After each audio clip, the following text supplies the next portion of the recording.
सुनो किताबी आवाज में खुश आमदीद।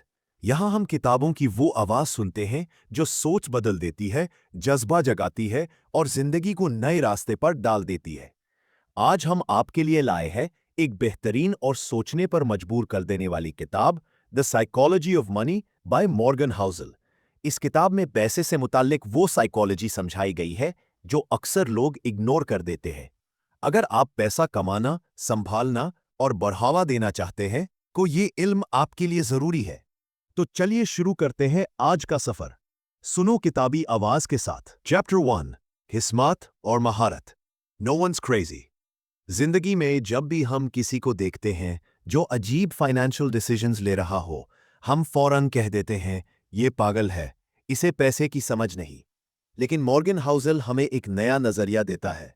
कोई भी पागल नहीं होता, उसका तजुर्बा अलग होता है। जरा तसव्वुर कीजिए, एक शख्स 1940s के दौर में पैदा होता है। दुनिया जुंग से गुजर रही है, इकोनॉमी टूटी हुई है, नौकरियां मुश्किल से मिलती हैं। उस शख्स के लिए पैसा सिर्फ एक जरिया है जिंदा रहने का। रिस्क लेना उसके लिए बेवकूफ़ी है। उसने सीखा है बचाओ, संभालो, जरूरत पर खर्च करो। अब दूसरी तरफ एक बंदा 1990s के बाद का है। डिजिटल दौर, बूमिंग स्टॉक मार्केट, हर तरफ तरक्की। उसके लिए रिस्क लेना सक्सेस का शॉर्टकट है। स्टॉक्स, क्रिप्टो, स्टार्टअप्स, ये उसकी इन्वेस्टमेंट वर्ल्ड है। क्या दोनों गलत हैं? नहीं, दोनों ठीक है, अपने अपने तजुर्बों के हिसाब से। हर इंसान का अपना तजुर्बा। मॉर्गन हाउसल कहता है लोग पैसे के फैसले अपने तजुर्बे के बुनियाद पर करती है, लॉजिक पर नहीं, लेकिन एनवायरनमेंट और इमोशंस पर। अगर आपने कभी किसी दोस्त को देखा है जो हर वक्त पैसे बचाता है, तो हो सकता है उसके घर में कभी फाइनेंशियल क्राइसिस आया हो। अगर कोई हर नए ट्रेंड में पैसा डाल देता है, तो हो सकता है उसने अर्ली बिटकॉइन इन्वेस्टर का एग्जाम्पल देखा हो। लोग पागल नहीं होते, वो बस अपने तजुर्बे के बेस पर सोच रहे होते हैं। कहानी, अली और उसका सोच का सफर।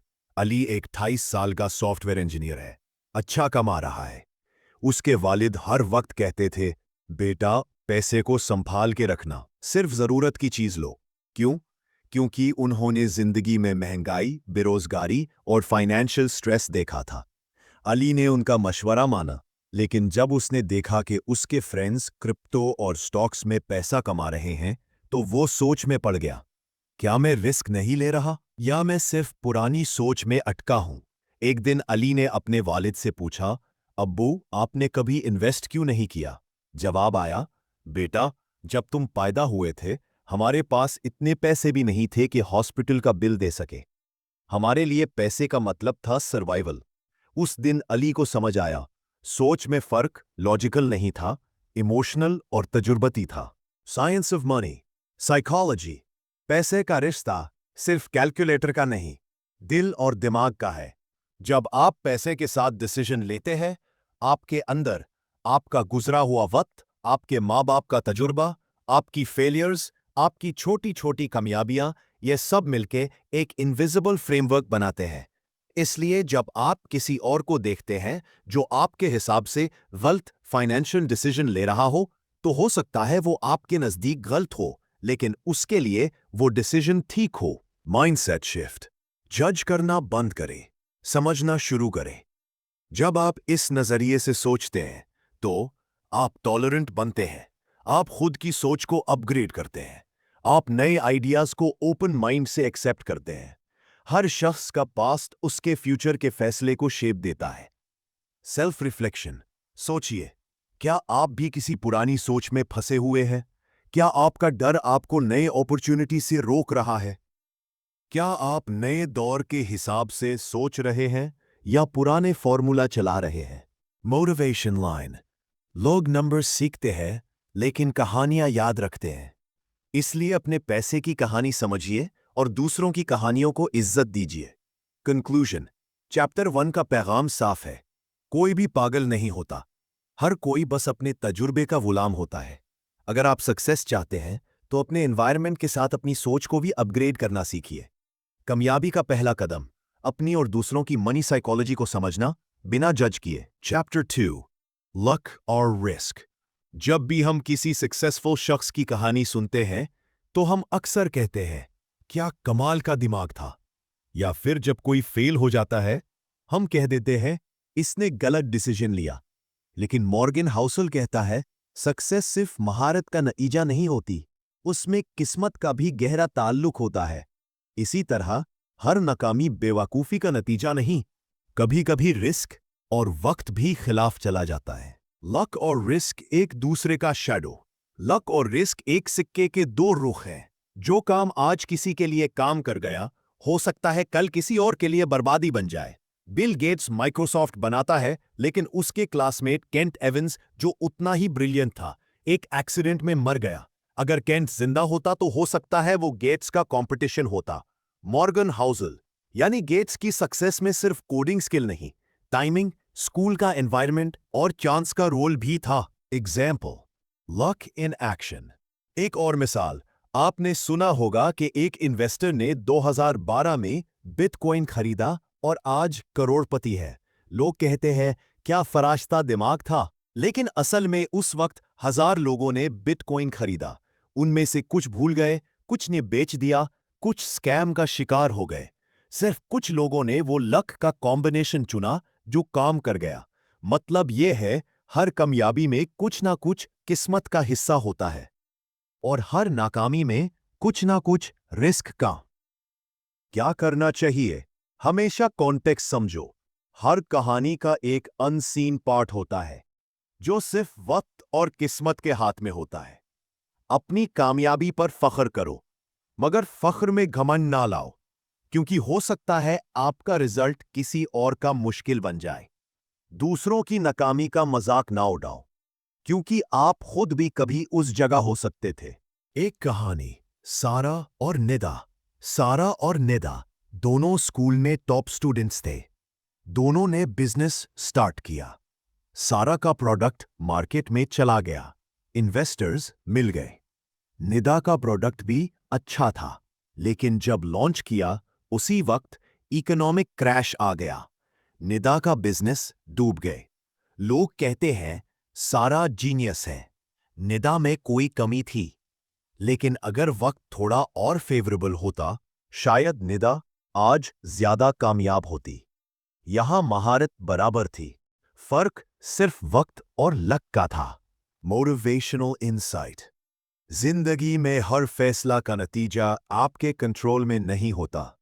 जो आपके कंट्रोल में है वो है आपका सोचने का तरीका, आपकी मेहनत और आपका इखलाक। नतीजा, किस्मत को ना इग्नोर करो, ना सब कुछ उस पर छोड़ दो। रिस्क को समझो, मगर उसके डर से जियो मत। अच्छी नीयत और कंटिन्यूअस एफर्ट, यही लॉन्ग टर्म में बेस्ट रिजल्ट्स लाती है। ये चैप्टर हमें ये सिखाता है, जिंदगी कोई फॉर्मूला नहीं, एक अनप्रिडिक्टेबल सफर है जहां महारत और किस्मत दोनों का असर होता है। हर डिसीजन का रिजल्ट आपके हाथ में नहीं, लेकिन डिसीजन लेने का तरीका आपके हाथ में है। चैप्टर 3, कभी काफी नहीं होता, नेवर इनफ। सोचिए, आप एक घर में पैदा हुए जहां पैसे की तंगी थी, हर वक्त टेंशन थी, बिल्स का प्रेशर था और कभी कभी बेसिक चीजें भी मुश्किल होती थी। आपने सोचा जब पैसा होगा तो सब कुछ ठीक हो जाएगा। आपने मेहनत की, डिग्री हासिल की, नौकरी मिली और पैसा आना शुरू हो गया। लेकिन कुछ साल बाद आपको महसूस हुआ कि जो कभी काफी लगता था, आज वो कम पड़ता है। यही है इस चैप्टर का सेंट्रल आइडिया। लोग अक्सर पैसे का पीछा करते हैं, लेकिन रुकते कब है? कब कहते हैं अब काफी है? मॉर्गन हाउसल कहता है, अगर आप किसी और के स्टैंडर्ड पर जी रहे हैं तो आप कभी खुश नहीं रह सकते। ग्रीड का दायरा इंसान का नेचर है कि वो बेहतर चाहता है। आज अगर आपके पास एक अच्छी बाइक है तो कल आप कार चाहेंगे। कार मिल गई तो एसयूवी, एसयूवी के बाद लग्जरी। ये सिलसिला कब रुकता है? एग्जाम्पल, बर्नी मैडॉफ, एक famous wall street investor, already millionaire था, मगर वो कभी रुक नहीं सका। उसने फ्रॉड किया, पॉन्जी स्कीम चलाई और आखिर में जेल गया। वो ऑलरेडी इतना पैसा कमा चुका था कि उसकी आने वाली नस्लें आराम से जी सकती थीं। फिर भी उसने ग्रीड में सब कुछ खो दिया। एक लिमिट तय करना कामयाबी का असल राज ये है कि आप जाने कि कब रुकना है। हर वक्त ज्यादा चाहना आखिर में इंसान को थका देता है। मॉर्गन कहता है, एक आदमी जो 5 करोड़ में खुश है वो 50 करोड़ वाले से ज्यादा अमीर है अगर 50 करोड़ वाला 100 करोड़ के लिए तड़प रहा है। कहानी। उमर और फहद। उमर एक अकाउंटेंट है, डिसेंट जॉब, अच्छी सैलरी। उसका एक दोस्त फहद है जो स्टॉक ट्रेडिंग करता है।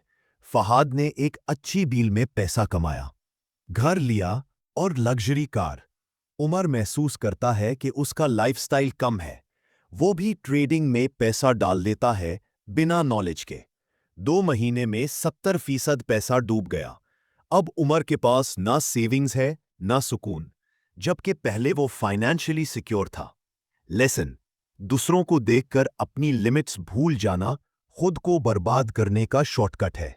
हर आम आदमी की सोच। लोग कहते हैं बस थोड़ा और पैसा आ जाए फिर सब कुछ सेटल हो जाएगा। जब लग्जरी कार ले लूंगा तो कॉन्फिडेंस बढ़ेगा। जब 1 करोड़ बैंक में होगा तब रियल जिंदगी शुरू होगी। लेकिन ये जब कभी आता नहीं। क्यों? क्योंकि कंपैरिजन का सिलसिला रुकता नहीं। हर लेवल पर एक नया लेवल होता है। कंपैरिजन खामोश कातिल। आप किसी और की जिंदगी के इंस्टाग्राम वर्जन से अपनी रियलिटी कंपेयर करते हैं। आपको लगता है वो ज्यादा सक्सेसफुल है, मगर आप नहीं जानते कि उसके लोन कितने हैं, उसकी नींद कितनी डिस्टर्ब है या उसकी जिंदगी कितनी अनस्टेबल है। ये सोच जिंदगी का सुकून छीन लेती है। क्या करना चाहिए? अपनी डेफिनेशन तय कर। जज्बा भरी लाइन। कामयाबी का मतलब ये नहीं कि आप सब कुछ हासिल कर लें, बल्कि ये कि आप उस वक्त रुक जाएं जब आपके पास सब कुछ है। Final reflection. ग्रीड इंसान को अंधा करती है और जब आंखें बंद होती है तो इंसान अंधेरे में चलता है, जहां गिरने का खतरा हर वक्त होता है। जिंदगी में असल आजादी उस वक्त मिलती है जब आप कह सकें, मुझे और नहीं चाहिए, जो है वो काफी है। चैप्टर 4। Confounding compounding. आपने कभी किसी शख्स के बारे में सुना होगा जिसका पैसा देखते ही लोग कहते हैं, यार इसने क्या कमाल किया है, कैसे मिलियनेयर बन गया। लेकिन जब उस शख्स की कहानी देखी जाए तो मालूम होता है कि उसने कोई मैजिक नहीं किया, सिर्फ लंबे अरसे तक कंसिस्टेंसी से इन्वेस्ट किया। इस चैप्टर में मॉर्गन हाउसल एक ऐसे एलिमेंट को समझाता है जो आम लोग अंडर एस्टिमेट करते हैं। कंपाउंडिंग यानी बढ़ावा, लेकिन सिंपल बढ़ावा नहीं, जादूनुमा बढ़ावा। वॉरेन बफेट का राज। दुनिया के सबसे अमीर लोगों में शामिल वॉरेन बफेट की प्रॉपर्टी 100 बिलियन से ज्यादा है। लोग कहते हैं ये तो इन्वेस्टिंग जीनियस है, लेकिन सबसे इंटरेस्टिंग बात यह है बफेट ने अपना 99% वेल्थ 50 के बाद बनाया, सिर्फ इसलिए कि उसने इन्वेस्टिंग छोटी उम्र से शुरू की और कभी रोका नहीं। उसने 11 साल की उम्र में इन्वेस्ट करना शुरू किया और 90s में भी उसका पैसा ग्रो करता रहा। लेसन। वेल्थ का असली राज जीनियस डिसीजंस नहीं, बल्कि टाइम और पेशेंस है। कंपाउंडिंग का जादू। सोचिए, अगर आप हर साल 15% रिटर्न कमा रहे हैं तो पहले साल में आपको 150 रुपए मिलेंगे 1000 पर। दूसरे साल ये रिटर्न 1050 पर मिलेगा, यानी अब 172। फिर अगले साल 1322 पर, और ये बढ़ावा तेजी से रॉकेट की तरह ऊपर जाता है। आम लोग इस तेजी को समझने में गलती करते हैं, इसे बोरिंग समझकर इग्नोर कर देते हैं। एक कहानी। हम्माद का सब्र। हम्माद एक सॉफ्टवेयर डेवलपर है।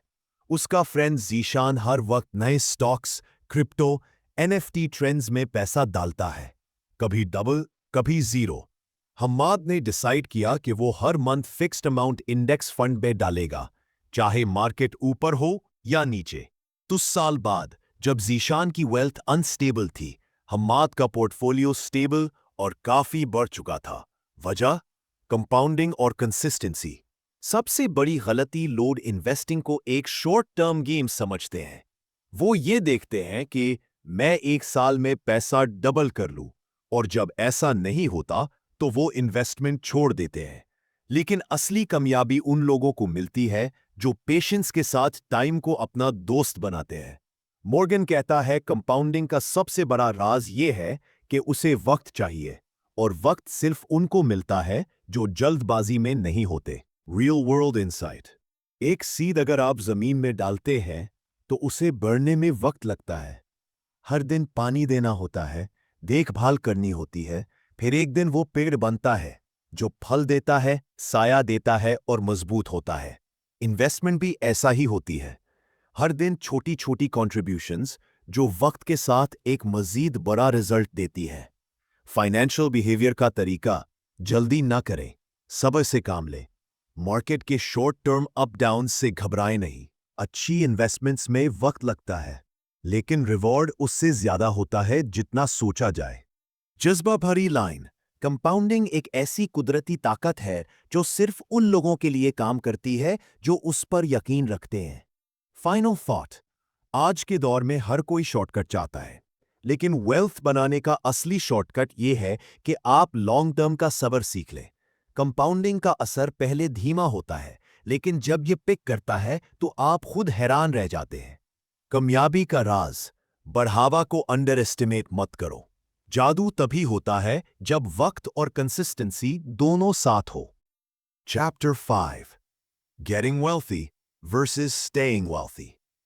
दुनिया में अक्सर लोग पैसा कमाने में लगे रहते हैं, लेकिन जो लोग असल में अमीर रहते हैं उनकी तादाद बहुत कम होती है।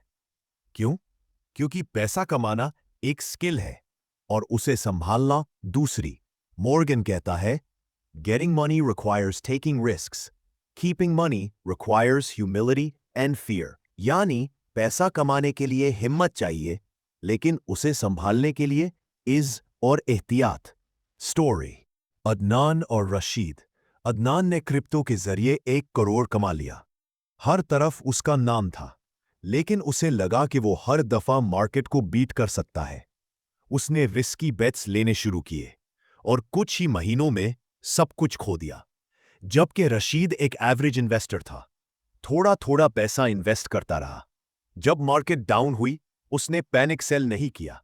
10 साल बाद रशीद फाइनेंशियली स्टेबल था और अदनान फिर से जीरो पर। लेसन, स्मार्ट रहना एक बार काम करता है, लेकिन सब्र और डिसिप्लिन बरसों तक काम करते हैं। पैसा संभालने वाले ट्रेड्स इज़्ज़, ह्यूमिलिटी। आपको हर वक्त ये तस्लीम करना होगा कि मार्केट अनप्रिडिक्टेबल है। आप सब कुछ नहीं जानते। एहतियात, हर वक्त वर्स्ट के सिनेरियो के लिए रेडी रहना चाहिए। लॉन्ग टर्म सोच, शॉर्ट टर्म जीत आपको ओवर कॉन्फिडेंट कर सकती है, लेकिन असली जीत टाइम के साथ होती है। कहानी। 1929 का क्रैश। 1929 में यूएस स्टॉक मार्केट क्रैश हुआ। कई लोग जीरो हो गए, लेकिन कुछ लोगों ने अपनी वेल्थ संभाली क्योंकि उनका फोकस डाइवर्सिफिकेशन और रिस्क मैनेजमेंट पर था। आज भी वही लेसन है। अगर आप सिर्फ अग्रेसिव स्ट्रैटेजी रखेंगे तो एक दिन मार्केट आपको दिखाएगी कि असली बॉस कौन है। रिस्क और सर्वाइवल। मॉर्गन कहता है, the most important part of every plan is to plan on the plan, not going according to plan. यानी जो प्लान बनाया है उसके खिलाफ भी कुछ हो सकता है, तैयार रहना जरूरी है। सेफ्टी मार्जिन, एक और कॉन्सेप्ट जो इस चैप्टर में डिस्कस्ड है, मार्जिन ऑफ सेफ्टी। अगर आपके खर्चे 50,000 है तो आपको ऐसी लाइफस्टाइल रखनी चाहिए जो 30,000 में भी चल सके, यानी कुछ बफर हमेशा होना चाहिए। एक रियल लाइफ एग्जाम्पल, आयशा की कहानी। आयशा एक वर्किंग वुमन है। उसने अपनी सैलरी का 20% हमेशा सेव किया। जब उसकी जॉब चली गई, उसके पास 1 साल का इमरजेंसी फंड था, जबकि उसके दोस्त जो उससे ज्यादा कमाते थे 1 महीने में पैनिक में आ गए। लेसन, जो पैसा नजर नहीं आता वही मुश्किल वक्त में काम आता है। Golden formula for staying wealthy. बहुत ज्यादा इंप्रेस करने की कोशिश मत करो। हर जीत के बाद थोड़ा रुककर सोचिए। इमरजेंसी के लिए कैश रखना आदत बनाएं। सिंप्लिसिटी को अपनाएं। कॉम्प्लेक्सिटी ज्यादा रिटर्न्स नहीं लाती, ज्यादा स्ट्रेस लाती है। जज्बा भारी लाइन।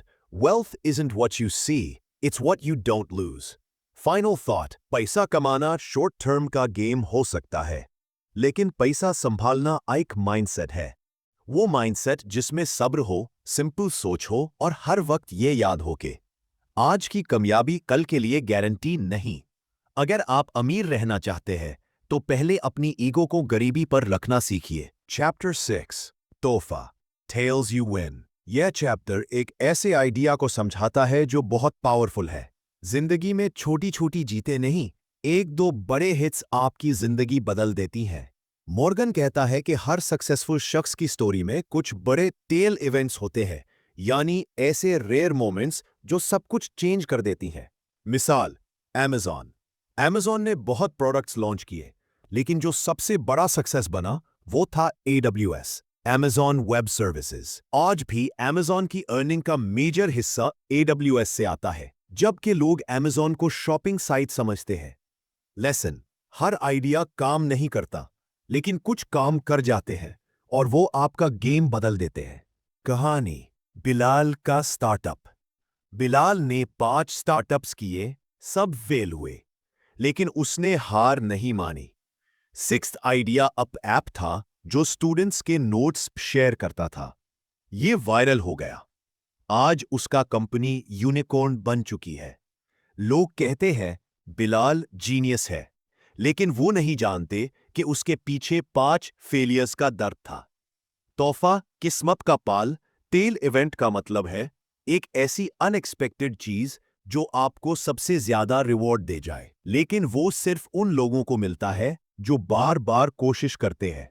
मॉर्गन कहता है आपको सिर्फ 1 या 2 टेल इवेंट्स की जरूरत होती है अगर आप बार बार फील्ड में खेलते रहें। फाइनेंशियल इन्वेस्टमेंट में टेल इवेंट्स, स्टॉक मार्केट में भी ये प्रिंसिपल काम करता है। कई कंपनीज फेल होती है, लेकिन कुछ ऐसी होती है जो दूसरों का नुकसान पूरा कर देती है और आपको मल्टीफोल्ड रिटर्न देती है।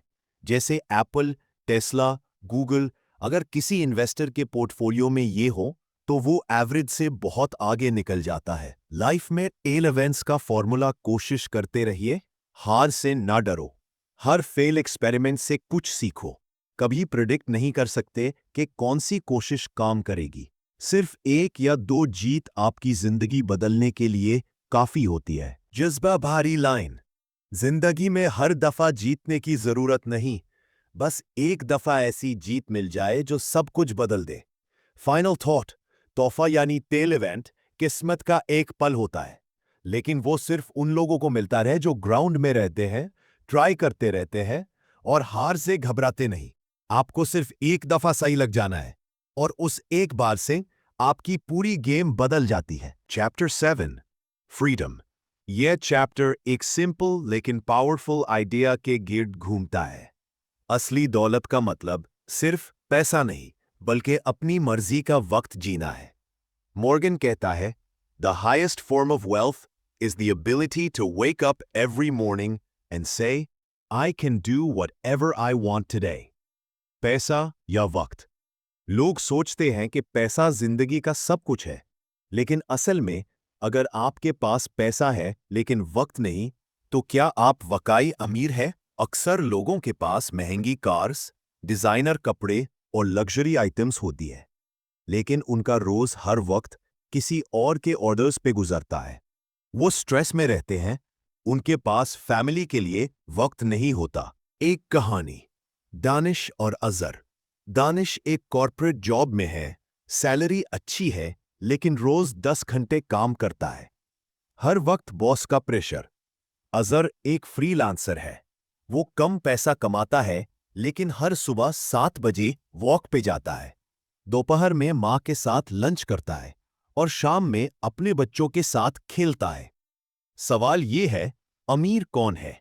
टाइम की आज़ादी। फ्रीडम का मतलब ये नहीं कि आप कामचोर बन जाए, इसका मतलब ये है कि आप अपने वक्त के मालिक हो जाए।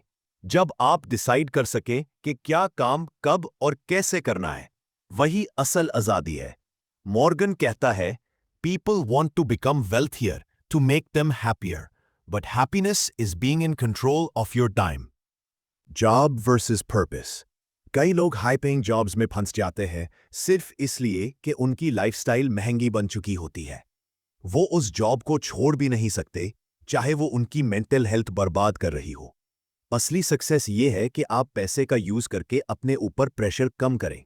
ज्यादा ना बढ़ाएं। Tips for earning freedom. अपनी लाइफस्टाइल को सिंपल रखें ताकि आप कम में भी जी सकें। सेविंग्स और इन्वेस्टमेंट्स बनाइए ताकि आप फ्यूचर में ऑप्शंस रख सकें। अपने काम को फ्लेक्सिबिलिटी के साथ डिजाइन करें ताकि आपके पास वक्त हो। एक रियल वर्ल्ड एग्जाम्पल। सारा ने कॉर्पोरेट जॉब छोड़ी और अपना ऑनलाइन टीचिंग का काम स्टार्ट किया। पहले साल में इनकम कम थी, लेकिन फिर धीरे धीरे बढ़ती गई। अब वो वर्ल्ड टूर पर होती है, ऑनलाइन क्लास लेती है और हर शहर में 2 दिन अपने लिए रखती है। ये होती है आजादी। जज्बा भरी लाइन। वो शख्स सबसे अमीर है जो सुबह उठकर कह सके, आज मैं अपनी मर्जी से जी रहा हूं। Final thought. पैसा इंपॉर्टेंट है, लेकिन वक्त उससे भी ज्यादा। असली वेल्थ वो है जो आपको अपना वक्त जीने का इख्तियार दे। अमीर बनने का सबसे बड़ा फायदा ये होना चाहिए कि आपको किसी और की परमिशन की जरूरत ना हो। चैप्टर 8। मंजिल से ज्यादा सफर। Man in the car paradox. इस चैप्टर का सेंट्रल आइडिया बहुत डीप है।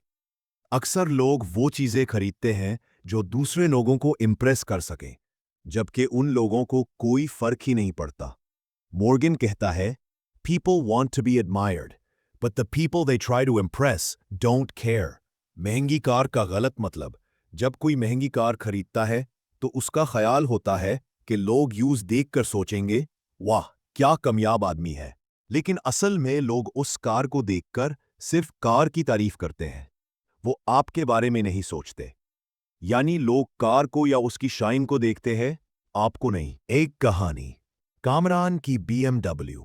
कामरान ने अपनी लाइफ की सेविंग से BMW खरीदी। उसे लगा लोग उसे रिस्पेक्ट देंगे, लेकिन कुछ दिन बाद उसे रियलाइज हुआ कि लोग कार की तारीफ करते हैं, लेकिन उसे नहीं पूछते कि कैसे खरीदी या क्या स्ट्रगल था। लेसन। रिस्पेक्ट पैसे से नहीं, इंसानियत, कैरेक्टर और एटीट्यूड से मिलती है। अपनी वैल्यू को समझना। असली वैल्यू तब आती है जब आप अपने काम, ऑनेस्टी और इंसानी रवैये से लोगों के दिल में जगह बनाते हैं, ना कि महंगी चीजों से। जितना ज्यादा आप इंप्रेस करने की कोशिश करेंगे, उतना ज्यादा लोग आपको फेक समझेंगे। एक नजर। सोशल मीडिया की दुनिया। आजकल हर कोई इंस्टाग्राम, फेसबुक पर अपनी लाइफ का फ्लैशी वर्जन दिखाता है।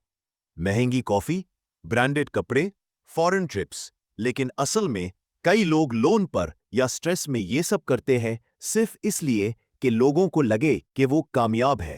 ट्रू सक्सेस वो नहीं जो दूसरों को नजर आए, बल्कि वो जो आपके दिल को सुकून दे, जो आपको अंदर से स्ट्रांग बनाए, जो आपको ये एहसास दे कि आप किसी और को बनने की एक्टिंग नहीं कर रहे। Tips to break the paradox. अपनी खुशी किसी और की तारीफ से मत जोड़िए। सिंप्लिसिटी में पावर होती है, उसे अपनाइए। जो भी चीज आप सिर्फ दूसरों को इंप्रेस करने के लिए कर रहे हैं, उसे छोड़ दीजिए। जज्बा भरी लाइन।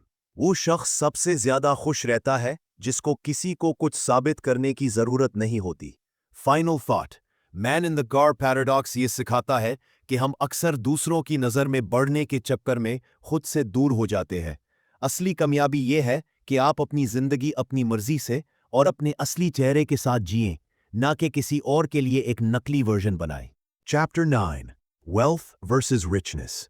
दिखावे और हकीकत का फर्क।